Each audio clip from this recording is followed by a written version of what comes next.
BJP అగ్రనేత LK అద్వానీకి కేంద్ర ప్రభుత్వం భారతరత్న పురస్కారం ప్రకటించింది. ఈ విషయాన్ని స్వయంగా ప్రధాని మోదీ ఎక్స్ వేదికగా ప్రకటించారు. ఈ సందర్భంగా అద్వానీకి మోదీ అభినందనలు తెలిపారు. అద్వానీకి భారతరత్న ప్రకటించడం ఆనందంగా ఉందన్నారు మోదీ. దేశ అభివృద్ధిలో ఆయన పాత్ర చాలా కీలకమన్నారు. ఎల్కే అద్వానీ రాజనీతిజ్ఞుడు. భారతదేశ అభివృద్ధిలో ఆయన ప్రముఖ పాత్ర పోషించారని కొనియాడారు. చాలా కింది స్థాయి నుంచి ఉప ప్రధాని వరకు ఎదిగారని తెలిపారు. పార్లమెంట్లో ఆయనకు ఎంతో అనుభవం ఉందని, ఆయన పార్లమెంటరీ జోక్యాలు ఎప్పుడూ ఆదర్శప్రాయమైనవని కొనియాడారు.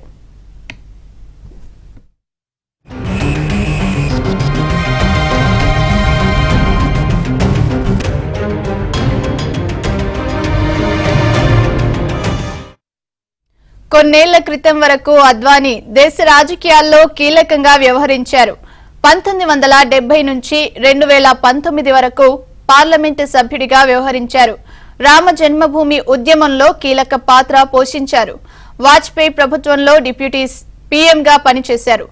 అప్పట్లో అయోధ్య రామాలయం కోసం రథయాత్ర కూడా చేశారు. ఇప్పుడు ఆయనకు భారతరత్న ప్రకటించడంతో బీజేపీ శ్రేణుల్లో హర్షం వ్యక్తమవుతోంది.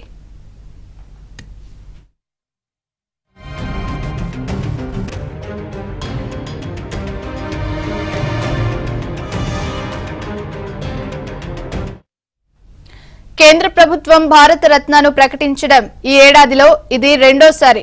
బీహార్ మాజీ సీఎం దివంగత దిగ్గజ నేత కర్పూరి ఠాకూర్ కు భారతరత్న ఇస్తున్నట్లు కేంద్రం జనవరి 23న ప్రకటించింది. కాగా ఇప్పటి వరకు 49 మంది ప్రముఖులు భారతరత్నను అందుకున్నారు. వీరిలో 17 మందికి మరణాంతరం భారతరత్న లభించింది.